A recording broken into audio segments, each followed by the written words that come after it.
자, 시작을 하죠. 잠깐만, 우리가 수업이 참 18회인가요? 20회인가요? 나 맨날 까먹네. 20회로 기억하는 것 같은데 작년에 보강을 하도 많이 해가지고 작년에 보강을 2번인가 해가지고 넉넉하게 들어가겠다고 했던 기억이 나는데 자, 시작하죠. 자, 우리 수업은 이 책으로 진행할 거예요. 이 책은 여기 2판이가 되어 있는데 작년에 개정된 책인데 올해도 쓸 거고 내년은 모르겠어요. 내년은 학원에서 책 바꿔야 되지 않느냐고 얘기를 하던데 이게 출판사 바뀌거든요. 출판사 바뀌니까 책을 바꾸자 이런 말 하는데 제 생각엔 바뀌어도 내용은 그대로 가지 않을까 싶은데 우선은 올해는 이 책으로 그대로 이 책으로 진행할 거고 이 책이 작년에 만든 책이다 보니까 중간에 챕터가 끝나면 챕터 끝난 다음에 바로 기출됐던 문제 여기 기출 문제가 있어요. 이렇게 안 펴지니. 자, 1장 끝나고 나면 기출이 있는데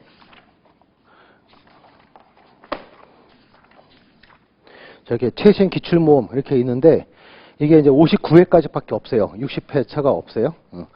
그래서 그거 좀 감안 좀 해주시고 그래서 지금 제가 기출 해설집을 원래는 이제 기출을 유튜브에다 프리 영상을 찍어가지고 유튜브에 올려놨는데 좀 이따 소개를 한번 해드릴 거예요. 올려놨는데 올해는 해설집을 내놓을까 해요. 그냥 양방향 다 그냥 해설집도 있고 영상도 있고 영상 보기 불편한 학생은 해설집으로 빠른 시간이 훨씬 더 해설집이 적게 걸릴 거 아니에요, 그렇죠? 그래서 해설집을 빨리빨리 공부할 수 있게. 그래서 해설집은 40회차부터 60회차까지 20년치. 20년치 해봤자 200문제밖에 안 되죠. 10문제씩밖에 안 되니까. 그래서 지금 작업을 열심히 해가지고 한 10% 끝낸 것 같아요. 제가 다른 것도 계속 맞물려 있어가지고. 원래 개강이 5월로 생각하고 있다가 한 달을 땡기는 바람에 기출집이 늦어져 버렸네요. 그래서 한 4월 말경이면 아마 기출 해설집이 나올 것 같아요. 그전에는 뭐 영상 보시면 되고 또는 그냥 영상 보셔도 되고 기출 해설집은 이제 돈 주고 사야 되는 거고 영상은 이제 무료로 볼 수 있는 거고 편한 거. 자, 아무튼 그렇게 알고 계시고 책은 이걸로 나간다. 알아두시고 그 다음에 간혹 저한테 PDF를 요청하신 분 있는데 이론서는 PDF 안 줘요. 알았죠? 이건 절대 안 줘요.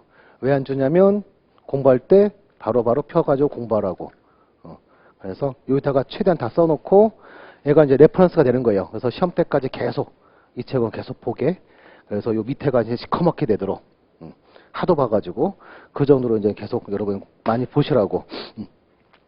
그러니까 문제 풀다가 막히면 책 바로 펴가지고 그 부분에 관련된 부분 다시 한번 공부하고 우리 영어 독해 같은 거 할 때 단어 모르는 단어 나오면 어떻게 하나요? 무슨 말씀 할지 모르겠는데 자, 여러분 아시잖아요, 그렇죠? 영어 독해하는데 단어를 모르는 게 있어. 그럼 뭐 하시나요? 영어 사전 피잖아요, 그렇죠? 그런 식으로 수업 들을 때는 여기다 열심히 필기하시고 이제 공부할 때 그러니까 공부하다가 이제 수업이 끝나고 문제 풀고 이럴 때는 이게 이제 영어 사전 되는 거예요, 그렇죠? 영어 사전 돼가지고 바로 막히는 거 있으면 펴가지고 공부하고 보면은 뭐 옥화방 이런 데다가 질문하고 막 그러는데 질문하고 답변이 금방 오나요? 그렇지 않잖아요, 그렇죠? 그러니까 느리잖아요. 그러니까 여기다 여기서 찾아보는 게 제일 빠르겠죠. 뭐 예를 들면 공식 같은 거, 뭐 예를 들어 PV의 NRT 이 공식이 갑자기 생각이 안 나. PV는 NRT인지 PT가 NRV인지 이게 생각이 갑자기 안 나. 그거를 카톡으로 이상기 제 상태 반드시 뭐죠라고 물어보는 것보다 책 딱 펴보는 게 제일 빠르지 않겠어요? 어때요? 맞는 얘기 아닌가요? 그래서 질문 같은 거는 이제 어떤 거 질문하면 되겠어요? 문제 풀다가 그래서 그 공식 넣어서 풀었는데 답이 안 나와. 자꾸 틀린 답 나오고 아예 어떻게 푸는지 모르겠어. 그럴 때 이제 질문하면 되는 거고 공식 같은 거 떠오르지 않으면 이 책 떠들쳐 보면 되겠죠, 그렇죠? 그래서 아무튼 그런 의미에서 얘는 책으로 읽는 게 아무래도 좋겠죠. 빨리빨리 찾을 수 있게. 자, 아무튼 자, 책 소개는 이 정도로 끝내고 한 30분 정도 OT 좀 하고 그 다음에 첫날 원래 1챕터 원자 구조 들어가야 되는데 원자 구조 들어가기 전에 화학에서 필요한 몇 가지 첫날 해놓으면 편한 앞으로 편한 몇 가지를 좀 먼저 좀 할까 해요. 그래서 좀 필기할 게 좀 있어요. 그랬죠. 프린트를 안 드리고 그냥 필기하게 만들 거예요. 그냥. 그래서 자, 우선은 여러분이 제일 궁금한 거. 화학 좋은 점수 원해요. 몇 점인가요? 그 좋은 점수가. 개수로 합시다. 1개에서부터 10개까지. 몇 개인가요? 원하는 개수. 10개? 9개? 뭐야? 손 아무도 안 들어. 8개. 작년에 너무 어려워서 지금 다들 목표치가 낮아졌네요. 7개? 7개는 좀 많을 줄 알았는데. 6개? 아직도 많지 않네요. 5개? 5개는 넘죠? 설마 한 4개 정도는 아니겠죠? 4개 정도라면 한 번을 우선 찍으면 2개 맞죠? 그렇죠? 풀면 안 돼. 절대로. 풀면 빵점 맞아요. 피해갈 테니까. 옛날에 저는 원래 여기 변리사 수업을 주로 하지 않고 원래 의학대 쪽, MD디트, 미트디트 그쪽을 20년째 하고 있는 중인데 여기는 지금 올해가 이제 4년 차인가? 얼마 안 됐어요. 변리사 수업한 지. 근데 미트 쪽은 시험 문항수가 20개예요. 20개인데 빵점 맞은 애 본 적 있어요. 그래서 제가 그랬어요. 제 수업 듣는 학생 아니었는데 빵점 맞았다는 얘기 듣고 저기 했어요. 그러면 그 애는 100점이었네. 답을 다 알고 있었으니까 다 피해간 거 아니에요. 그래서 100점인 학생이라고 난생 처음으로 빵점 맞은 거 봤어요. 찍어도 1개는 맞는데. 안 그런가요? 그래서 아무튼 2점이 목표면 공부할 필요 없죠. 근데 4점이면은 딱 요 정도 생각 들어요. 4점이다. 3점, 4점. 이제 풀기 시작한단 말이에요. 그렇죠? 근데 풀기 시작하면 오히려 더 2점보다 낮아질 수도 있긴 한데 한 3점 정도면 기출문제만 풀으면 한 3점 정도 맞을 것 같아요. 잘하면 4점. 기출문제만 풀면. 그 이유를 좀 이따가 제가 좀 이따 알려드릴게요. 요거 얘기할 때. 어딨어? 왜 이렇게 한참 뒤에 있냐? 어디 갔지? 맞아. 이거지. 단원별로 문제 출제됐던 거 얘기하면서 제가 얘기해 드릴게요. 기출문제만 풀면 제가 보기에는 잘해야 한 3개? 운 좋으면 4개. 5개 못 넘는 거죠. 이 중에 저는 그 정도도 괜찮을 것 같은데요. 하신 분은 기출만 해도 돼요. 근데 문제는 기출문제 푸는데 뭔 소리인지 모르겠죠. 그렇죠? 그러니까 이론은 조금 알아야 기출문제도 풀겠죠. 그러니까 결과적으로 기출문제 푼다는 거는 풀어서 성적 나온다는 건 이제는 그런 시대는 지나갔다고 봐요. 그런 시대는 벌써 한 3년 전에 지나갔다고 봐요.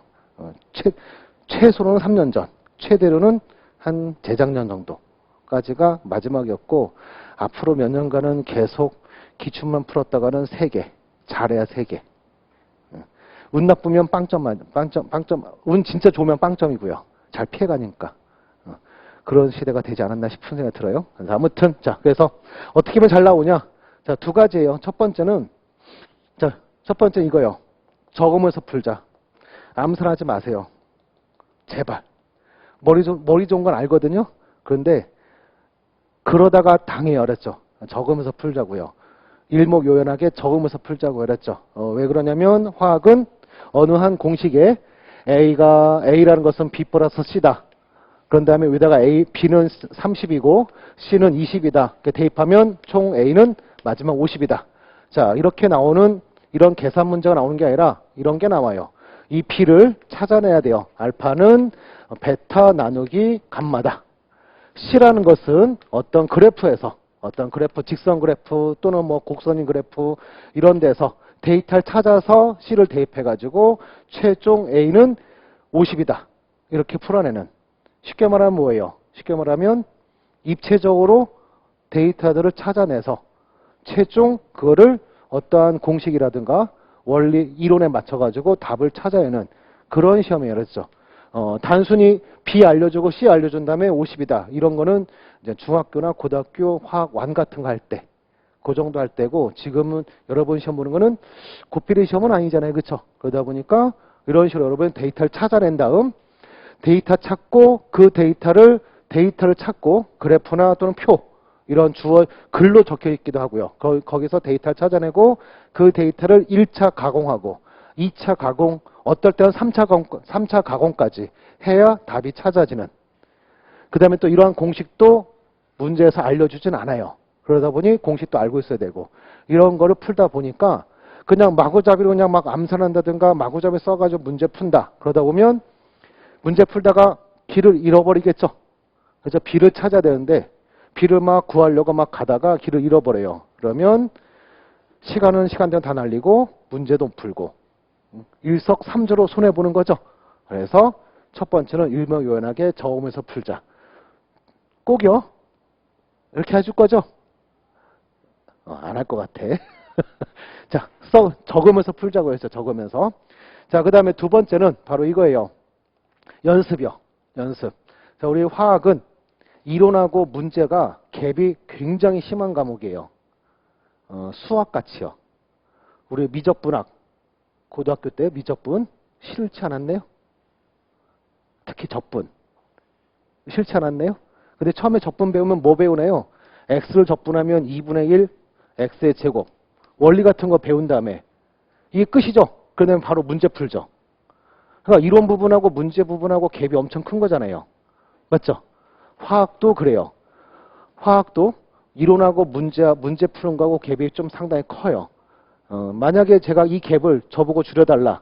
그러면 저는 부탁이 있어요. 그러면 화학 수업 한 석 달이 아니야. 이론만 한 6달 정도 들을 자신 있어요?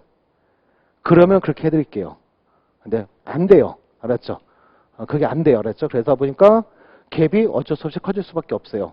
6달 하면 저 좋아요. 편하고 수업하기 진짜 편할 거예요. 원자 구조 하나만 한 달 수업하고 그러면 진짜 편할 거예요. 그런데 그렇게 하면 안 돼요. 왜 안 되냐면 한 달, 두 달 지나고 나면 배울 때야 자세하게 모든 걸 다 배우니까 좋을지 모르겠지만 시간 좀 지나면 뭐 할까요? 앞에 거 다 까먹어요. 그럼 복습하다가 또 다음 진도 못 나가요. 그러니까 우선 이론은 이론대로, 문제는 문제대로 좀 약간 이렇게 좀 차이를 두고 공부하는 게 제일 낫더라. 그러다 보니까 모든 화학 공부가 그런 형태로 굴러가요. 왜? 공부해야 될 게 너무 많으니까. 알았죠? 생물만큼 많지는 않지만 그래도 꽤 돼요. 알았죠? 그래서 이론과 문제가 갭이 있다 보니까 여러분은 문제를 병행해서 같이 꼭 푸는 게 가장 좋아요. 알았죠? 그래서 우선은 이론 수업할 때는 제가 기출문제도 같이 풀었으면 좋겠다. 이런 말을 많이 하는데 기출 너무 어렵다 싶으면 제가 또 좀 이따가 얘기해 드릴게요. 개념 확인 문제 해가지고 제가 유튜브에다 풀이랑 파일이랑 올려놨어요. 그래서 그걸 같이 풀면서 쫓아오는 게 가장 좋다. 그래서 문제를 많이 풀어봐야 된다. 그 다음에 많이 풀어야 된다는데 많이 풀어라 하니까 또 이렇게 말하더라고요. 문제를 한 1000개 달래요. 1000개, 100개, 200개, 300개 달래요. 근데 물어봅시다. 화학 문제를 그렇게 풀 시간은 있을까요? 자, 우리 시험 1차 과목이 총 몇 과목이에요? 몇 과목 시험 보는지 모르고 지금 온 건 아니겠죠? 8과목 시험 보죠? 그쵸? 시험은 총 3개로 오지만 1교시가 3개가 묶여있는 거고 2교시가 민법 1과목이고 3교시가 자연과학 개론 해가지고 4과목 묶여있는 거죠. 그쵸? 그래서 총 8과목. 8과목 중에 화학이 몇 번째일까요? 화학의 중요도가 몇 번째일까요? 몇 번째라 생각하세요? 첫 번째? 제가 아무리 제가 앞에 있는 사람이 화학 선생님이라도 첫 번째는 아니죠. 두 번째도 아니죠. 그렇죠? 세 번째도 아니에요. 몇 번째예요? 제가 보기에는 꼴찌인 것 같아. 8번째인 것 같아요. 8번째. 8번째로 말할 때마다 저기 원장님이랑 직원들은 아니라고 7번째라고 그렇게 얘기하는데 아니에요. 8번째인 것 같아. 응? 물리를 저보다 더 많이 듣잖아요. 응? 그래서 아무튼 8번째인 과목이에요. 그럼 8번째 과목에서 한 1000문제씩 풀 수 있어요? 아니잖아. 그러면 7번째 몇 개 푼다는 얘기야? 2000개? 그럼 첫 번째 과목은 한 10,000개 풀 거예요? 그런 분이라면 제가 화학도 한 1000개 풀라고 시키겠어요. 근데 아니잖아요. 그렇죠? 시간을 무한대로 투자할 수 있는 게 아니잖아요. 그렇죠? 그러니까는 무조건 많이 푸는 것도 사실은 좀 불가능에 가까워요. 그래서 저는 이걸 보통 이걸 많이 권해요. 반복하라고. 우선은 반복부터 하라고요. 기출문제도 한 번 정도 푸는 게 아니라 적어도 3번. 그 다음에 제가 주는 뭐 개념 확인 문제도 한 3번. 3번 풀고 나중에 또 푼다. 그러지 말고요. 이론 수업 들을 때 개념 확인 문제 제가 풀라고 시킬 거니까 이론 수업 들을 때만 풀자고요. 그때 3번. 그 다음에 이제 다음 단계 뭐 예를 들어 문제풀이 단계 들어가면 그때 가서는 개념 확인 문제 3번 플러스가 됐어 버리고 그때 또 주는 문제 풀고 이런 식으로 해서 반복. 적어도 3번은 반복해야 된다는 생각을 해요. 그래서 제가 대략 주는 문제가 기출문제는 한 20년도치 푼다고 풀면 200문제, 또 뭐 그 다음에 단어별 문제 풀어가지고 주는 게 또한 200~300문제 정도 주고, 또 추가로 또 이것저것 또 주고 뭐 하면 꽤 많이 줘요. 한 기출문제 빼고도 한 못해도 한 500문제 가까이 될 것 같은데, 한 3번 정도 반복한다면 한 1000문제 푸는 셈이 되겠죠. 근데 모든 건 다 풀지는 않을 테니까 대략 그도 한 500~600개 정도는 풀지 않을까 싶어요. 그 정도면 잘 나오지 않을까요? 무조건 많이 해보다 반복을 먼저 해달라. 이게 중요한 말이었어요. 그래서 고득점인 사람들은 그렇게 했어요. 그랬죠. 그리고 또 하나 여러분이 제일 궁금해한 부분은 바로 이거죠. 시간 내 푼다라는 거. 10문제 푼다. 그냥 푸는 게 아니라 시간이 진짜 조금은 주잖아요. 그렇죠. 그래서 시간 내 푼다. 2가지를 해야 되는 거예요. 맞춘다. 풀어서 내가 맞춘다도 있지만 그거를 짧은 시간에 2마리 토끼를 동시에 잡아야 돼요. 거기서 2번째 토끼를 잡으려면 이것밖에 없어요. 처음 풀 때는 한 3분 걸렸지만 2번째 풀 때는 한번 풀어본 문제니까 좀 더 빨라지지 않을까요? 3번째 풀면 더 빨라지겠죠. 그렇죠. 그런 식으로 해가지고 문제를 좀 풀어가지고 반복도 좀 하면은 반복하면 응용력이라는 게 생기게 된 거예요. 응용력이 생기면 그러면 처음 보는 문제라도 처음 보는 문제라도 이 응용력으로 뭐 하겠어요? 풀 수 있게 되는 능력이 생기겠죠. 그 다음에 또 하나 시간이 많이 줄어들게 되면 이런 일도 벌어져요. 쭉 풀다가 보니까 제대로 된 방향으로 쭉 가는 게 아니라 중간에 잘못된 방향으로 가는 것 같아요. 예를 들어서 보기에 있는 답은 정수로 1, 2, 3 이렇게 되어 있는데 내가 풀다 보니까 이상해. 숫자가 271분에 42 약분 되나요? 약분 안 되죠. 이런 숫자 나오고 있는 것 같아. 뭐 23 뭐 이런 숫자 나오고 있는 것 같아. 그러면 어딘가 뭔가 이상한 거 아니에요. 그렇죠? 바로 눈치채고 어딘가 잘못됐나 봐. 앞으로 막 쫓아가려고 할 거 아니에요. 그렇죠? 그러면서 또 머릿속에 이 생각 들죠. 메모리 시간 생각할 거 아니에요. 이걸 그래도 끝까지 풀다 오면 나중에 곱하기 23분에 271이 있지 않을까? 그럼 곱하면 얼마예요? 1 나오잖아. 그쵸? 이렇게 나오지 않을까 하면서 계속 갈까? 아니면, 아니야. 바로 제끼고 풀이 잘못, 이거 아닌가 봐. 다르게 풀어야 되나 봐. 막 고민하면서 이제 머릿속은 뭐 생각해요? 메모 시간 생각하잖아요. 그래서 이거를 빨리 버릴 것이냐, 끝까지 가볼 것이냐 등등 별의별 생각 다 하는데 생각해 보자고요. 빨리 푸는 능력이 생겨 있으면 바로 제끼고 다시, 다른 방법 풀어야지. 할 수 있는 여력이 생기는 거잖아요. 그렇죠. 반복하다 보면 빨라질 테고 빨라지면 바로 이런 것도 우리가 할 수 있게 돼요. 그러면 맞출 확률이 점점 더 높아지겠죠. 그렇죠. 그래서 자, 2가지만 좀 요청을 좀 할게요. 첫 번째는 무조건 눈으로만 보지 마시고요. 자꾸 쓰는 훈련. 알았죠? 쓰는 훈련 많이 해주시고 그 다음에 한 번 정도 풀고 제끼고 이러지 마시고 여러 번 반복한다. 최소 3번은 반복한다. 알았죠? 자, 그 다음에 요 정도로 끝내고 그다음 우리 왜요?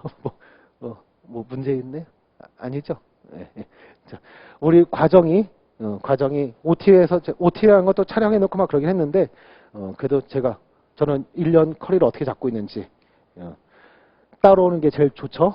제일 좋은데 뭐 상황에 따라서 여러 번 고르면 돼요. 그렇죠? 우선은 현재는 여기 이론 과정이었죠. 앞에 통합이라는 이름을 붙여가지고 기본도 아니고 심화도 아니고 그냥 전부 다다. 그런 의미로 그냥 통합이었죠. 그래서 아무튼 이론 과정 해서 이론 과정이 지금 4월에 개강했으니까 4월, 5월, 6월 중순쯤에 아마 끝날 거예요. 끝나고 조금 쉬었다가 그 다음에 단원별 문제풀이. 저는 이 말을 굉장히 오랫동안 써와가지고 저는 항상 이 말을 쓰는데 여기 이 학원은 이 말을 쓰지 않고 객관식 문제풀이라는 말 쓰더라고요. 그래서 객관식 문제풀이에요, 이게. 그래서 단원별로 문제풀이를 할 거고요. 그래서 이때는 이제 서머리 같은 것도 간단히 해주면서 문제 푸는 거, 직접적 문제 푸는 걸 하는 거고, 그 다음에 이제 간혹 이거 끝나고 나면 이제 조포 특강이라 가지고 각 단원별로 시험 나올 만한 거, 또는 잘 나왔던 거, 나올 만한 것보단 잘 나왔던 거 위주로 이제 마지막 복습을 하자는 얘기예요. 그래서 마지막 복습인 거고, 모의고사 해가지고 10문제씩 모의고사 하는 거. 그래서 이렇게 우선은 구성은 이렇게 돼 있어요. 구성이 이렇게 돼 있는데, 여기 파이널 모의고사를 작년에 제가 좀 작전을 바꿔가지고 올해도 역시 똑같은 방식으로 할 건데, 문제풀이가 시작된 다음에 만약 문제풀이가 예를 들어서 8주 과정이다. 8주 과정. 8주면 총 16회 수업이에요. 수업이 되는데 아마 한 주 정도 한 주 정도나 더 많을 거야. 아마 18회 수업인가 그럴 거야. 아마. 근데 아무튼 자, 8주, 2달 수업이라 한다면 한 달이 지난 시점부터, 즉 5주차부터 매주 요일을 정해가지고 모의고사를 진행할 거예요. 작년에 그렇게 해봤더니 참 좋더라고요. 그래서 작년에 총 16번을 했더라고요. 총 그럼 몇 달 동안 한 거야? 4개월 동안. 매주 한 주도 안 쉬고 4개월 동안 했어요. 그래서 난이도는 높았다 낮았다 하면서 정점 한번 찍은 다음에 그 다음부터 좀 낮추고 이런 식으로 해가지고 총 16회를 시험 봤어요. 16회 중에 한 8번 정도는 단원별로 가고 나머지 8번은 전 범위로 가고 이렇게 진행했거든요. 그래서 올해도 역시 이렇게 할 거예요. 이런 식으로. 그래서 파이널 모의고사는 대략 그러면 한 9월 정도부터 아마 시작되겠네요. 9월 정도부터 매주. 꼭 오세요 그랬죠? 와가지고, 작년에는 채점 같은 거 잘 안 했어요. 안 했는데, 올해는 작전을 바꿨어요. 수강료를 내는 학생은 답안지를 안 내도 되지만, 무료로 듣는 학생은 무조건 답안지를 4개. 기브 앤 테이크. 하나 주고 하나 받기. 그래서 답안지를 받아가지고, 채점을 한 다음에, 평균 점수 몇 점이다 이런 거를 보려고요. 무료로 오는 사람은. 나쁘지 않죠? 하나는 얻어가는 거잖아. 하나 주고. 답안지 내려면 답안지 들어게 안 내려고 그래요. 안 내려고 하는데, 무료로 한 사람은, 그러면 적어도 답안지 내놔. 하려고요. 성적 발표를, A라는 사람은, 예를 들어 원동식은 3점이야. 이렇게 알려주진 않을 거예요. 그렇죠? 최고점 몇 점, 평균점 몇 점, 이런 거. 왜냐면, 이런 거 할 때, 난이도 조절할 때 참고자료 써가지고, 이번에는 너무 어려웠구나. 좀 쉽게 해줘야지. 정신적인 스트레스를 받지 않게 하기 위해서, 한 번은 실제 시험보다도 좀 더 어렵게. 그러면 성적 개판 나올 거 아니에요. 그 최고 점수가 찍은 애랑 똑같게 나올 테니까, 그럴 때는 이제 그 다음 회차는 매우 쉽게, 누구나 다 한 7, 8점은 맞을 수 있게. 그렇게 해줘야 좀 정신건강이 좋지 않겠어요? 그래서 아무튼, 제 1년 과정은 이렇게 진행할 거예요. 이런 식으로. 알았죠? 됐죠? 그러면 수업에 관련된 부분은 이 정도. 그 다음에 이제 우리 시험에 대한 거 하기 시작할 건데, 자, 그 전에, 현재 유튜브에 현재 제가 원동식 화학이라고, 저기 한 칸 띄우면 안 돼요. 한 칸 띄우면 동시에 이름이 사람 이름보다 물건의 이름에 상당히 많아요. 동신초등학교. 이것도 있어요. 수원 동신초등학교. 그럼 제 이름 원동신 다 있죠. 그래가지고 다른 게 막 검색되더라고요. 근데 요즘은 이제 원동만 쳐도 제 거 나오더라고요. 많이 쳤나 봐 사람들이. 그래서 이리로 들어오시면 재생 목록에 단원별로 어디 있어? 자, 단원별로 있는 것도 있고요. 이게 어디가 단원별이지? 여기는 안 나와 있네. 단원별로 있는 것도 있고요. 그 다음에 회차별로도 있는 것도 있어요. 회차별로는 제가 59회차까지는 여기다 올려놨어요. 그 다음에 이제 올해부터는 제가 이렇게 현장에서 촬영해가지고 교체할까 생각하고 있어요, 지금. 그러면 올해까지는 유튜브에 있다 내년에 싹 사라질 수도 있어요. 학원에서만 볼 수 있게.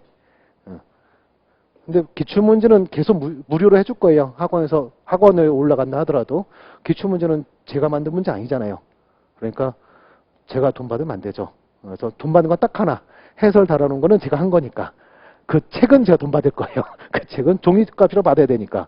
근데 영상은 무료로 볼 수 있게 해놓을 예정이에요, 계속. 네, 아무튼 59회까지는 다 있어요. 59회까지 다 있으니까 여기서 유튜브에서 보시면 되겠죠. 나는 회차별로 풀고 싶다면 회차별로 보시면 되고, 단원별로 풀고 싶다면 현재 책에 맨 뒤에는 그 59회까지 다 있으니까 딱 맞춰 있어요, 똑같이. 그래서 요거 보시면 되고, 그 다음에 또 아까 전에 말씀드린 것 중에, 자, 기출문제 나는 아직 어려워, 좀 쉬운 거 풀래 하실 분은 요 개념 재생문에 들어오면 그걸 여기다 표시했어야 되는데 작년에 만들어 놓은 거 그냥 그대로 쓰다 보니까 안 나와 있네.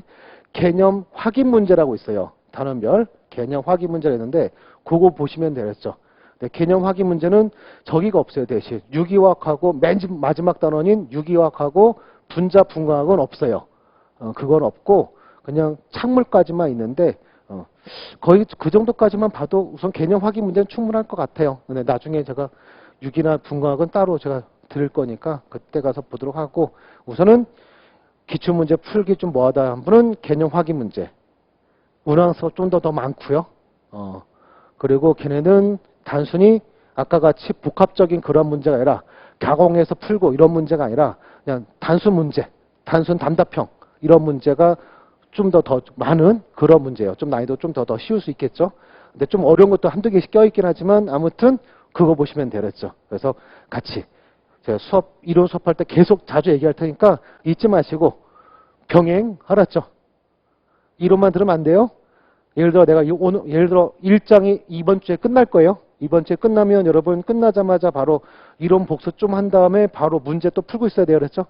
그래서 2장 끝나고 나면 또 이론 복습 딱 하고 바로 또 문제 풀고 같이 병행해야 되겠죠? 그래야 덜 까먹어요. 오래오래 기억을 해요. 그랬죠? 자, 그 다음에 이제 작년 시험을 얘기해 볼게요. 자, 작년 시험 얘기를 해볼 건데, 자, 그 전에, 자, 오늘 받은 요거 있죠?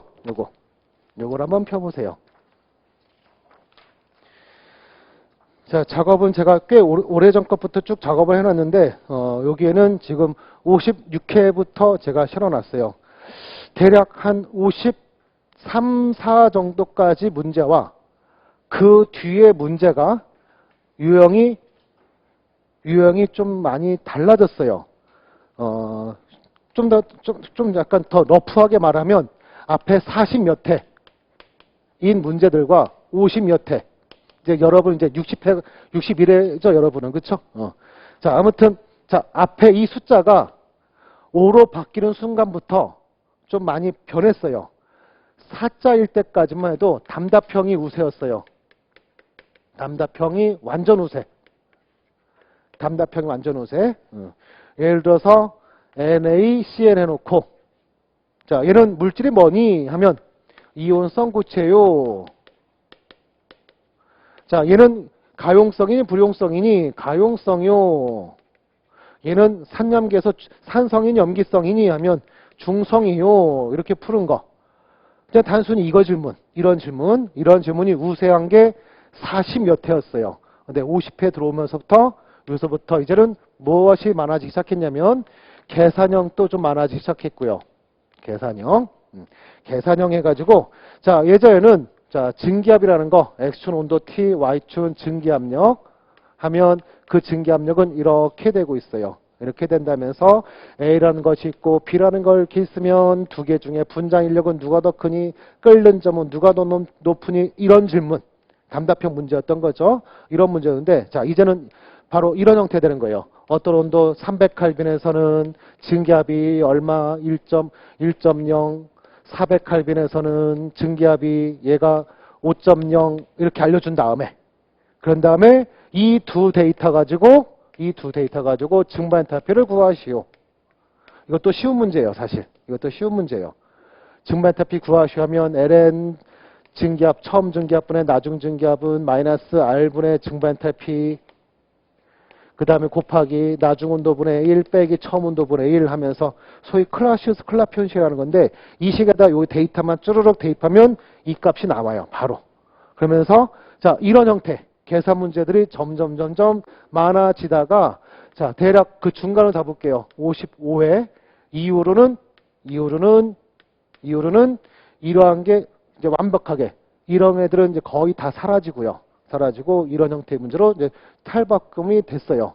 탈바꿈이 됐고, 그 다음에 그 다음에 여러분들은 작년 시험만 생각할 텐데, 작년에 어려웠다 하면서 작년 시험만 생각할 텐데, 대략 한 한 7, 8? 한 8회 정도? 58, 59회군요. 59, 60. 이제 여러분이 이제 61회죠, 이제 여러분은. 하면서 대략 58회 정도 이후부터는 이것까지 진행됐어요. 바로 뭐가 있냐면, 10문제가 있으면, 10문항이 있으면, 이 중에 킬러 문항. 킬러 문항. 몇 개 나올까요? 화학은 킬러 문항 몇 개 나온다고 생각하세요? 몇 개 정도 나올 것 같아요? 몇 개 나왔나요? 작년에 시험 본 분 있을 수도 있어요, 여기. 그래서 몇 개 나왔나요? 개인차가 있어요. 킬러 문항에. 희한하죠? 개인차가 있어요. 근데 제가 보기에는, 전문가인 제가 보기에는 킬러 문항이 하나 정도 나와요. 하나 정도. 자, 사실 여기까지 진짜 하나였어요. 근데 여기부터는 1 플러스 1이었어요. 2개까지 나왔어요. 근데 개인차가 있기 때문에 개인차에 의해서 하나 더 이렇게 되기도 해요. 그렇죠? 근데 아무튼 우선은 하나나 둘이에요. 하나나 둘이에요. 근데 10개 중에 하나나 둘이면 이것도 많은 거예요. 사실은요. 2개면 진짜 많은 거죠. 20%나 되는 거 아니에요. 그렇죠? 아무튼 자, 킬러 문항이 있고요. 난이도 상인 게 있고요. 그렇죠? 그 다음에 난이도 중인 게 있고요. 난이도 하자르가 있어요. 자, 난이도 상중하를 좀 더 쉽게 표현을 하면 여러분은 자연과학 과목 총 40문항을 몇 분 동안 푸냐면 몇 분 동안 풀죠? 60분 동안. 그렇죠? 그러면 1문항당 몇 분 안에 풀어야 되나요? 평균적으로 1.5분 안에 풀어야 돼요. 90초 동안 한 문제씩 풀어야 돼요. 그렇죠? 그래서 저걸 가지고 얘기해 볼게요. 저걸 가지고 얘기하는 게 난이도 상중하에서 이해하기 더 도움이 될 거예요. 그러면서 킬러 문항은 최소 3분 이상인 거예요. 최소. 그러니까 평범한 학생은 뭐 하라는 얘기예요? 여러분을 말하는 거네요. 그렇죠? 아닌가요? 여러분 되면 안 돼. 여러분도 이거 맞출 수 있어야지. 안 그래요? 제 수업 듣고 맞출 수 있어야지. 그렇게 목표를 잡아야죠. 그렇죠? 아무튼 자, 3분 이내. 3분 이상. 제 생각에 3분 이상이고요. 실제로 학생들한테는 이 정도예요. 이 정도. 완벽하게 풀지 말라는 문제였죠. 이건 누구들이나 풀라는 문제예요. 화학 전공자애들. 근데 화학 전공자들은 다 못 풀더라고. 연습 많이 안 하는 애들은. 왜? 더 공부 안 하니까.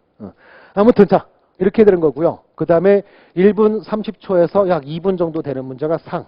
그 다음에 1분 30초, 그러니까 살짝 넘는 거죠. 1분 30초를 살짝 넘는 문제들. 그 다음에 1분 30초 근처. 근처보다 1분에서부터 1분 30초 요 사이 되는 애들. 이 중. 1분 이내인 애들이 하. 이렇게 잡아볼게요. 그런 다음에 자, 일반적인 시험이라면 10문제 시험 본다고 치면 자, 킬러 문항부터 시작해서 하까지 총 4단계로 제가 나눠 놓긴 했는데 자, 문항 수들이 어떻게 출제돼야 될까요? 우선 제일 많이 출제되는 곳이 어딜까요? 제일 많이 출제되는 곳은 어디? 중이겠죠. 그렇죠? 그 다음은 어딜까요? 하가 그 다음이겠죠. 보통 시험이 그래요. 실제로 보면 옛날 시험들은 자, 하가 한 40% 나오고요. 중이 50%. 이거 두 개 다 합쳐서 10%. 이렇게. 여기서 좀 줄어서 얘가 한 35%에 얘가 한 15%. 이렇게만 나와도 어렵다. 이렇게 말을 해요. 그러면서 이렇게 나오는 게 정상이랬죠. 이렇게 나오는 게 정상이에요, 솔직히. 안 그러면 솔직히 시간 제약도 있고 해서 힘들단 말이에요. 그래서 이렇게 나와야 되는 게 정상. 이게 요거 이전이에요. 알았죠? 거기다가 요 때는 좀 더 심해요. 이게 이제 50이 넘어요. 이제 50이 넘고 한 30. 얘는 그대로. 한 요 정도. 또는 아예 없기도 하고. 킬러 문항이 아예 없기도 하고. 그렇게 나온 게 그 전에 문제였는데 자, 요거 이후로 무슨 일이 벌어졌냐면 이 일이 벌어졌어요. 얘가 자취를 감추고 있어요. 사라지고 있어요. 아래를 없애버렸어요. 위를 올린 게 아니라 여기는 그대로 해놓고요. 난이도를 끌어올리기 위해서 얘를 올려버린 게 아니고요. 얘는 그대로 두고요. 맞출 놈 맞추고 틀린 놈 틀려라 냅두고요. 얘 없애버렸어요. 얘를 하나 정도, 잘해야 2개. 그러니까 거의 없어요. 거의 없다고 봐요, 저는요. 그리고 얘를 두툼하게 만들었어요. 특히 이번 시험이 완벽하게. 그래서 작년 제가 한 8월 지나서 한 9월, 10월쯤에 이번 시험 어려울 것 같아요 라고 얘기를 하기 시작했는데 진짜 어려웠어요. 근데 이게 여러분 시험에 해당되는 얘기만 되는 게 아니라 현재 화학시험, 전 화학시험이 다 그래요. 수능도 그러고요. 수능도 화학시험 보잖아요. 그쵸? 학교에서 그냥 학교 하나에서만 시험 보는 그런 시험 아니고요. 전국적으로 시험 보는, 국가처에서 시험 보는 시험에서는 현재 난이도 하자 1은 다 없애버렸어요. 그냥. 사실상 다 없애버렸어요. 있어봤자 한 문제. 이 정도고 여기를 아주 뚱뚱하게 만들고 있어요. 거기다 또 하나 문제. 중자에도 상중하로 나눈다 치면 중에서 하 또 없애고 있어요. 1위로 올리고 있어요. 이렇게. 이런 짓을 하고 있어요. 여긴 가만두고. 그렇죠. 이거를 더 올리는 순간 그럴 수밖에 없는 게 이게 이렇게 될 수밖에 없는 게 여기 있어요. 이걸 더 올리는 순간 일반화학 범위를 넘어버려요. 넘어버리니까 출제할 수는 없어요. 그러면 시험이 바뀌어야 돼요. 시험에 나올 때 일반화학이 아니라 화학 이렇게 나와야 돼요. 그럼 여러분은 이제 소위 2차 과목 공부하듯이 물리화학, 유기화학 이런 걸 공부해야 돼요. 자, 화학도 싫고 물리도 싫은데 둘이 붙어 있어요. 물리화학 제 전공이에요. 화학과도 진짜 싫어하는 거예요. 근데 제가 전공했어요. 저도 되게 싫어요. 저는 좋아할 줄 알았어요. 근데 나중에 알았어요. 한참 뒤에. 박사 3년차 때 알아가지고 그만두고 나왔는데 둘이 붙은 그런 걸 배워야 돼요. 안 되죠. 올라갈 수 없어요. 물리화학 책만 이렇게 두꺼워요. 유기화학 책도 이렇게 두꺼워요. 무기화학 책도 이만큼 공부해야 돼요. 분석화학도 이렇게 두꺼워요. 생화학도 공부해야 돼요. 생화학도 이만큼 두꺼워요. 그러면 딱 5과목 딱 세우면 이만큼. 그냥 덕과목 하나 더 공부하는 게 낫지 않을까요? 화학 때려치고 화학 그냥 2번 쫙 찍어놓고 다른 과목 공부하는 게 낫지 않을까요?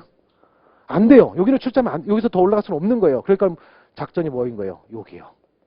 하를 없애버린 거예요. 그 첫 타자가 사실은 조금씩 보였는데 완벽하게 된 거가 여기였어요. 작년에 어려웠다. 난리법석 엄청나게 피웠죠? 근데 제가 문제 보고 작년과 난이도 비슷한데 저는 요것만 생각하고 근데 다시 보니까 얘가 없더라고요. 그 전에도 좀 그런 기미가 있었는데 이렇게. 그 다음에 또 하나 2가지 짓을 했어요. 2가지 짓. 하나는 이걸 없앤 거고요. 2번째. 자, 여기 있어요. 자, 이렇게 지금 이건 작년에 완벽하게 이제 완성이 된 것, 역시 작년에 완성됐는데 자, 여기서 계산이 없는 단원. 총 12개 단원이 있는데 수학적 계산이 필요 없는 단원이 원자, 분자, 그리고 창물, 유기화학, 분광학. 이게 5개가 계산이 없는 단원이에요. 계산이 있는 단원, 기체에서 기체에서 계산 있고요. 용해에서 농도 계산, 총괄성에서 계산 있고요. 열화학은 헬스의 법칙 등등 다들 엄청 싫어하는 부분. 속도론 3년 연속 킬러. 3년 연속이 아니었어요. 작년 또 킬러였어요. 4년 연속 킬러예요, 지금. 4년 연속 킬러. 화학평형. 역시 얘는 만년 킬러. 작년에도 킬러였고요. 올해도 킬러일 거고, 내년에도 킬러일 거고, 내후년에도 킬러일 거고, 킬러 계산 문제. 산과 염기. 사실, 여러분 시험에서 산염기는 되게 쉬운 문제인데, 여러분 다들 킬러 문제 생각하고 다들 안 풀죠. 공부 자체도 안 하죠. 엄청난 계산 있는 단원. 전기화학 역시 계산 있는 단원. 하면서 제끼고 그런 다음에 5단원만 공부하면 매년 한 문제씩 출제, 얘는 한 문제 출제, 얘는 2문제 출제, 한 문제 출제. 작년 출제 안 됐어요. 근데 아무튼 자 이렇게 출제하니까 4개 넘네. 그럼 요것만 공부하면 4개랑 5개를 맞추겠네 하고 공부를 했어요. 그동안. 그러다가 이제 철퇴를 내렸죠. 철퇴를 내렸어요. 이들은 난이도를 낮추고요. 죄송해요.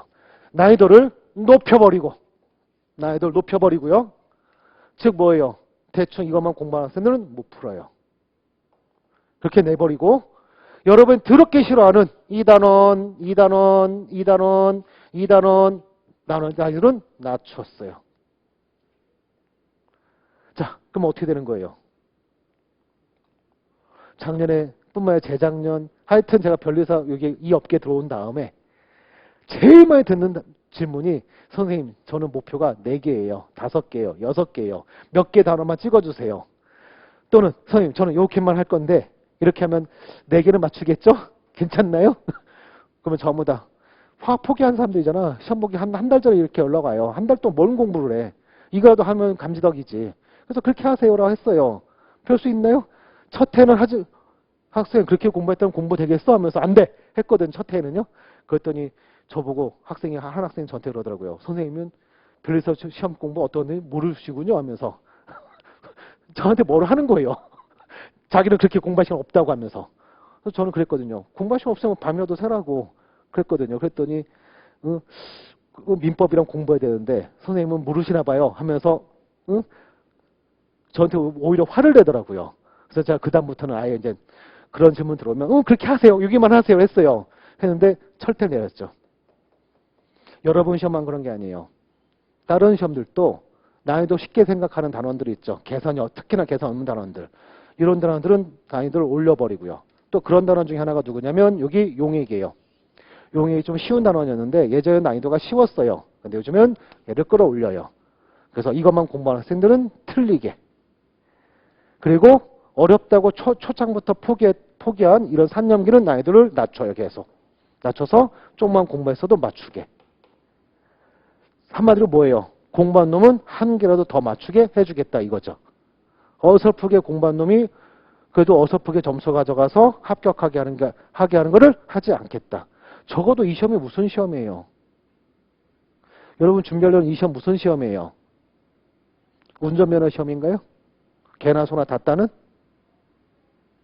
요즘엔 진짜 제가 대학 갈 때는 개나 소나 다 대학 못 갔었는데 지금은 개나 소나 다 대학 가죠 이제 그쵸? 너무 비하해서 미안한데 응? 수능인가요? 그냥 대충 점수만 맞아도 그냥 아무 대학 막 갈 수 있는 좋은 대학 말고요. 그냥 아무 대학 전부 다 모든 대학 다 해서 그런 수능 시험 보는 건가요? 아니죠. 그렇죠. 시험들 중에 몇 개 시험이 직업을 결정하는 시험이 있죠. 공무원 시험 같은 경우도 직업을 결정하는 시험이잖아요. 그렇죠. 이 시험도 직업을 결정하는 시험이잖아요. 근데 그 직업이 그냥 아무나 막 할 수 있는 그런 직업인가요? 밖에 나가서 아무나 붙잡고 변리사 어떤가요? 별로 안 좋죠? 그러면 바로 무슨 말 들어올까요? 뭔 소리세요? 그런 말 듣는 직업 아닌가요? 쉽게 말하면 전부들 바라는 직업인 거잖아. 뭐 이렇게든 저렇게든 아무튼 바라는 직업인 거잖아요. 그걸 시험 보는 과목이잖아요. 시험을 보는 그거를 뭐라고 해야 돼? 그 직업을 할 수 있느냐 못하느냐 결정하는 그런 시험이잖아요. 패스만 하면 그 직업을 하는 거잖아요. 그렇죠? 그러니까 그러다 보니까 선생들이 이렇게 하는 것 같아요. 대충 공부해서 합격할 생각하지 마라. 적어도 고시시험인데 철퇴 내린 거죠. 저는 작년 문제가 이런 문제라고 봐요.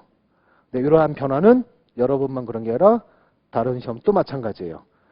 여러분 시험만 그런 게 아니라 이게 MD가 20문제예요. 거기는. 그래서 단원별로 무조건 2문제 출제해요. 무조건 2문제씩. 참 깔끔하고 좋아요. 거기는요. 무조건 2문제니까. 그래서 거기 시험에서 한 3년 전부터 약간 이상한 변화가 있더라고요. 근데 저는 그 3년 전 변화 때는 처음에 잘 몰랐고 한 해 지나서 알았어요. 한 해 지나서 뭔가 이상한데 한 번 더 봤더니 그렇게 나온 거예요. 그래서 완전 이렇게 된 것 같은데 하면서 얘기하기 시작했어요. 용액은 쉽게 나오지 않을까 어렵게 나오니까 이거 대비하라. 원자구조 분자구조 쉽게 낼 거니까 이거 너무 파고 들어가지 마라. 파고 들어간 사람들 엄청 많아요. 원자구조 엄청나게 파고 들어가요. 파고 들어가지 마라. 쉽게 나온다. 점수 주는 문제다. MD 쪽은 문항당 점수가 달라요. 3점, 4점, 5점에서 문항당 점수가 달라요. 3점짜리 줘요. 3점짜리. 그럼 아무리 공부해봤자 3점이에요. 그 다음에 이런 데는 5점을 줘요. 5점 주면서 옛날에는 무지 어려웠어요. 진짜로. 말 그대로. 근데 지금은 그렇게 어렵지도 않은데도 5점이에요. 풀 수 있는데. 그럼 이거 파고 들어간 학생들은 여기서 시간 다 쓰고 자기 노력 다 해서 화학은 진짜 이래서 남들이 화학을 다 싫어하는구나 라고 걸 느낀 상태도 막 만나니까 더 싫어져서 아예 안 해요. 안 하다 보니까 5점은 날아가고 3점 겨우 취해가요. 근데 여기까지 공부하는 학생은 3점 또 취해가고 5점 또 취해가고 그럼 몇 점, 벌써 몇 점 따라가는 거, 몇 점 앞서가는 거예요. 5점이나 앞서가는 거잖아요. 그렇죠. 이게 변리사는 아니겠지 생각했는데 이번 60회차 보니까 변리사도 이렇게 시작됐어요. 계속 이렇게 될 거예요. 그래서 3년기 특히 이거 맨날 버리는데 저는 안 버렸으면 좋겠어요. 저는 저거 죽었다 해도 안 돼요. 그럼 별 수 없죠. 그땐 버려야겠죠. 근데 버리지 말자. 현재 문제 유형은 두 가지예요. 첫 번째, 난이도하를 없애고 있다. 두 번째, 전통적으로 쉽게 나오는 단어는 이젠 어렵게 내고 전통적으로 어렵게 내는 단어는 쉽게 낸다. 근데 그렇다고 화학 표현 같은 데도 쉽게 내고 이러지는 않아야겠죠. 전통적으로 어려운 여기는 어쩔 수 없어야겠죠. 이거는 어쩔 수 없는 데라 여기는 계속 그렇게 나오는 거는 변치 않겠지만 아무튼 여러분이 좀 많이 싫어하는 산념기 그 다음에 또 싫어한다 열화 이런 데는 좀 쉽게 낼 수도 있더라. 이렇게 변했다. 그래서 거기에 맞춰 공부했으면 좋겠어요. 그래서 지금 출제한 것도 보세요. 보면은 지금 원자 하나, 분자 진짜 두 개죠. 그렇죠? VSEPR에서 하나, MO 이론에서 하나, 두 개. 그 다음에 기체, 액체, 고체는 자 여기는 띄엄띄엄 나와요. 띄엄띄엄. 그래서 재작년에 나오다 보니까 작년은 출제 안 했어요. 그리고 용액은 역시 여기도 띄엄띄엄 나오는데 띄엄띄엄 나오는데 농도 환산이라는 걸로 나왔어요. 난이도는 한 중 정도 되는 걸로. 그 다음에 열화학은 작년에 출제되지 않았네요. 거의 매년 출제하는 곳인데 한 번씩 이렇게 안 나올 때 있는데 열화학이 작년에 안 나왔어요. 올해는 아마 열화학이 나올 거예요. 그렇죠? 열화학 나오고 그 다음에 속도론은 현재 3년 연속 킬러 문제 나왔는데 이번에도 역시 거의 킬러급이에요. 킬러급으로 나왔어요. 난이도 제가 여기 중이라 적어놨는데 사실은 상이에요. 상.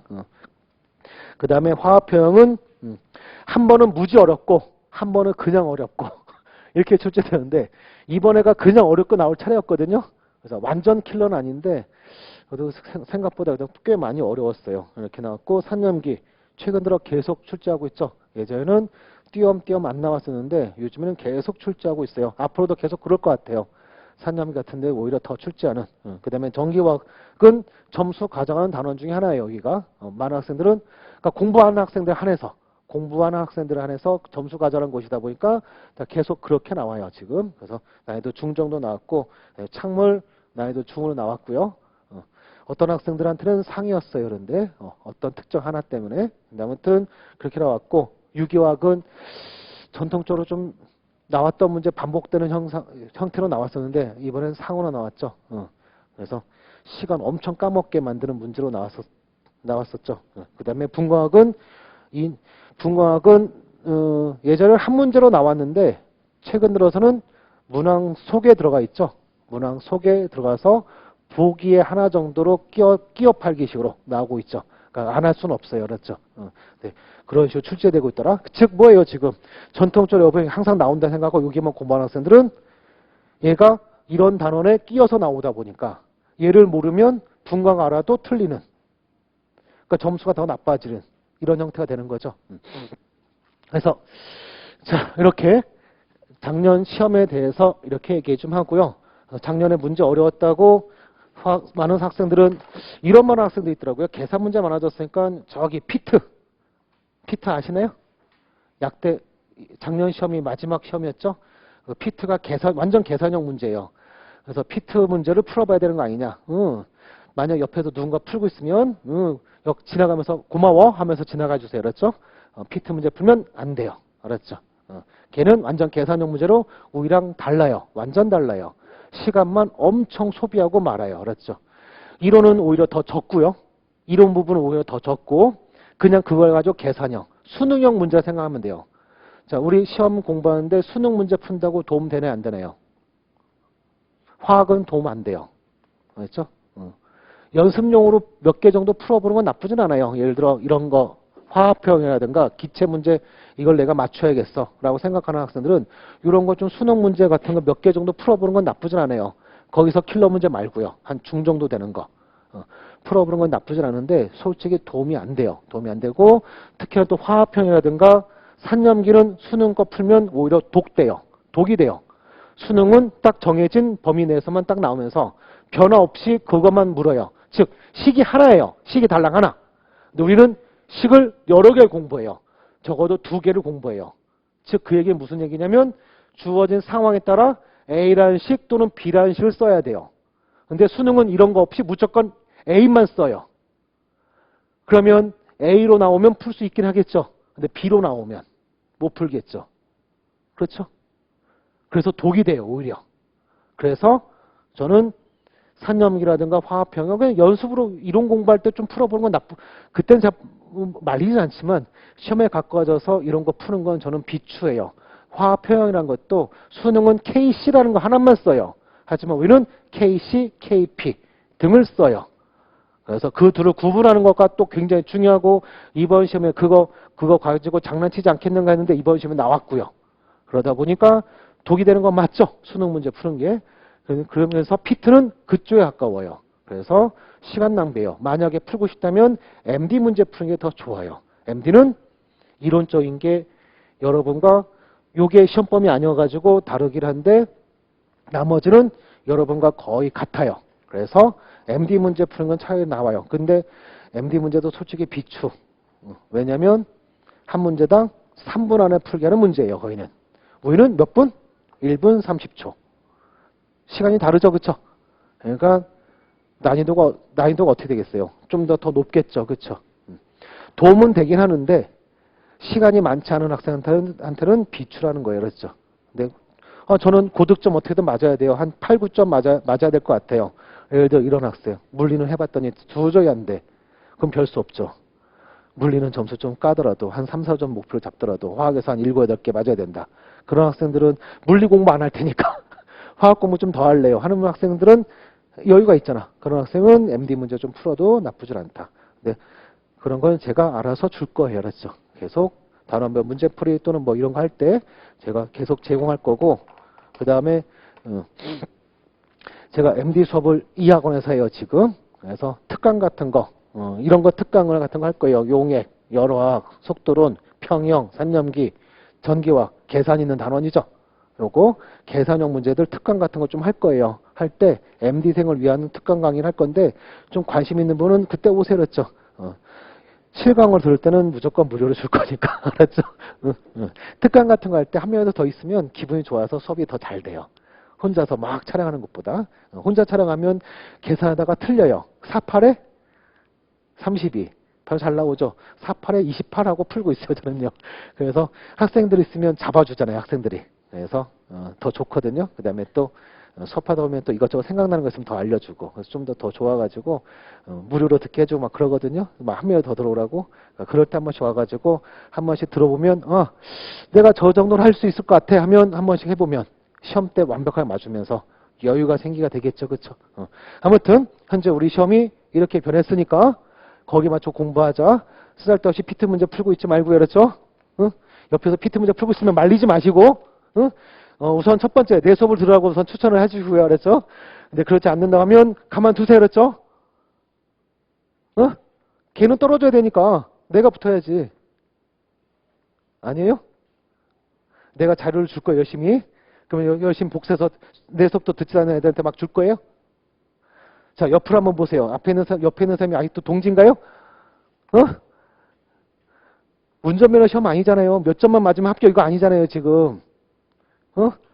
옆에 있는 애가 딴짓해서 성적이 나쁠 것 같아. 그러면 기왕 나쁜 김에 빵점 맞으면 더 좋지 않나요? 평균 낮춰주잖아. 이번에 되게 웃기더구만. 문제가 어려우니까. 처음에는 막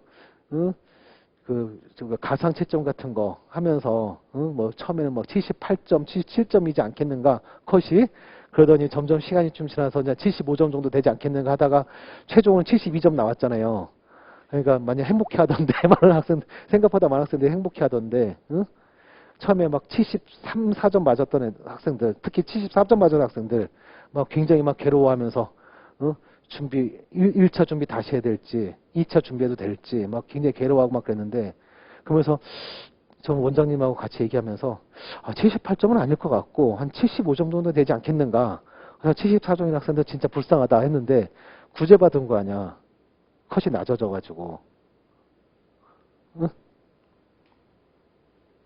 제가 너무 잘 보면 안 되는 거잖아. 아닌가요? 응? 이왕이면 민법 100점 맞아놓고 화학 같은 거 빵점 맞아가지고 자연광학에서 과락 나가지고 떨어지면 고마운 거 아닌가요? 아니에요? 전부 다 천사들만 앉아있나 봐. 응? 내가 만약 여러분 같이 앉아있다면 옆에 있는 애들 응? 경쟁자로 생각하고 난 그럴 것 같은데 응? 안 그러면 여러분이 밟히는 거잖아. 누가 엎어지고 그다음에 나는 이거 밟고 올라가야 되는 수밖에 없잖아요. 치사하고 되게 더럽지만 요즘 여러분 이런 세계 들어와 있는데 어떡하라고. 아니에요? 저는 그래서 솔직히 제 수업 듣지 않는 모든 학생 다 떨어지길 원해요. 저는. 나쁜 놈인가요? 아, 나쁜 놈 욕하세요. 근데 내 수업 들으면 너희들 내 수업 듣고 있잖아. 너희들 묻는다는 얘기야 그러면. 어? 내 수업을 뭐 지금 한 2,000명, 3,000명 듣고 있네요? 아니잖아. 어? 대충 보니까 말하면 안 되겠다. 응? 딱 그러면 딱 좋겠던데 보니까. 응? 자, 됐고요. 그 다음에 이제 시작합시다. 이 얘기하고 쉬는 시간 갖도록 하죠. 저한테 질문할 게 있으면 제 전화번호는 저렇게 돼요. 그래서 문자나 카톡으로 전화 버튼 먼저 누르지 마시고요. 전화 버튼 먼저 누르시면 제가 굉장히 시니컬하게 말하는 거를 듣게 될 거예요. 만약 그 목소리 듣고 싶으면 그렇게 하세요. 그렇죠? 굉장히 시니컬하고 굉장히 화를 내요. 제가 왜 전화했냐 이런 식으로. 수업 외에는 거의 또 컴퓨터 앞에 앉아서 계속 교재 작업하고 막 그러냐 정신없거든요. 또는 드라마에 빠져 있거나. 그럼 드라마에 빠졌을 때 전화 오면 저 식구라도 화내요. 빨리 끊으라고. 그때가 제일 심해요. 그렇죠? 그래서 문자를 먼저, 문자는 카톡으로 질문해 주세요. 그랬죠? 질문할 때 문제 관련된 질문이면 문제를 사진 찍어서 보내주세요. 그랬죠? 그래야 답변하기 편하니까. 만약 문제 안 보내면 제가 먼저 얘기해요. 문제 사진 찍어서 보내주세요라고. 그러면 문제 사진 찍어서 보내주시면 돼요. 그랬죠? 옥화방 같은 데다가 질문하고 또는 거기서 저를 멘션해가지고 저한테 질문하고 그러시는데 전 솔직히 별로 안 좋아해요. 알았죠? 그래서 현재 그 물리선생님이 만들어 놓은 옥화방엔 들어갔다가 또 나왔다, 들어갔다 나왔다, 들어갔다 나왔다 하고 있는데 또 나와 있는 상태예요, 지금. 며칠 뒤에 또 아마 다시 들어가 있을 거긴 한데, 자꾸 들어가라고 해가지고 들어가긴 하는데, 솔직히 별로 안 좋아해요. 질문은 편하게 개인별로 질문해 주세요, 그랬죠. 개인별로. 그리고 될 수 있으면 저는 올해부터는 될 수 있으면 통화를 할까 싶어요. 질문해 주시면 통화. 알았죠? 편하게 그냥 모아서 그냥 질문하세요. 모아서 그냥 사진 쭉 보낸 다음에 통화하자고요. 그러면 문자를 하는 것보다 훨씬 더 빠르니까. 일례로 문자를 오전에 받았어요. 받아서 제가 답변을 해줬어요. 답변해 줬는데 동문서답을 하는 거죠. 그러다 보니까 문자가 예를 들어서 한 10시쯤에 보내서 제가 한 11시쯤 봐가지고 보내줬어요. 답장을 보냈는데 동문서답 한 거죠. 그래서 점심 먹고 한두 시쯤 또 문자를 다시 보냈어요. 보고 또 계속 전 잘못 보고 또 답변을 하죠. 그러더니 또 저녁에 또 보내요. 그러면서 저녁 때까지 둘이서 왔다 갔다를 꽤 계속 했어요. 근데 저는 수업 준비하냐 계속 바빠 죽겠는데 계속 와가지고 나중에 짜증이 나기 시작하는 거예요, 제가. 그러다가 이제 하루가 다 가서 이제 지나갔고, 그 다음에 다음날, 다다음날, 3일 뒤에 또 똑같은 문자 또 오는 거예요. 질문이. 그래서 안 되겠다 싶어서 전화를 했어요, 그때. 전화를 해가지고 물어보니까 3일 동안 그 문제 하나 갖고 끙끙 앓고 있었더라고요. 근데 내용을 보니까 이 학생이 문제를 잘못 해석했더라고요. 그래가지고 질문하고 처음에 질문한 부분하고 실제 질문해야 될 부분하고 완전 다른 거였던 거예요. 그러니까 서로 동문서답하면서 계속 왔다 갔다 했던 거죠. 그래가지고 통화로 얘기하는데 5분도 안 걸렸나? 근데 그거를 저도 그렇고 그 학생도 그렇고 시간을 엄청 낭비한 거죠. 5분이면 해결할 일을 며칠간 끙끙 앓았으니까. 자, 어떤 걸 원하세요? 통화할 때는 제가 사무적인 말투로 얘기하니까 좀 많이 무섭다고 그래요. 그건 당연한 거 아닌가요? 친구는 아닌데. 안 그래요? 또 여러 번 지금 이제 이렇게 안면은 있지만 여러 번 이름도 몰라요. 끝날 때까지 이름도 몰라요, 저는요. 출석 보이는 것도 아니고, 이름 부르는 것도 아니고, 이름도 몰라요. 얼굴만 좀 몇 명 알 뿐이지. 그러니까 친분이 있는 것도 아니죠, 그쵸? 그러니까 그냥 사무적으로 대답을 하는 거예요, 그냥.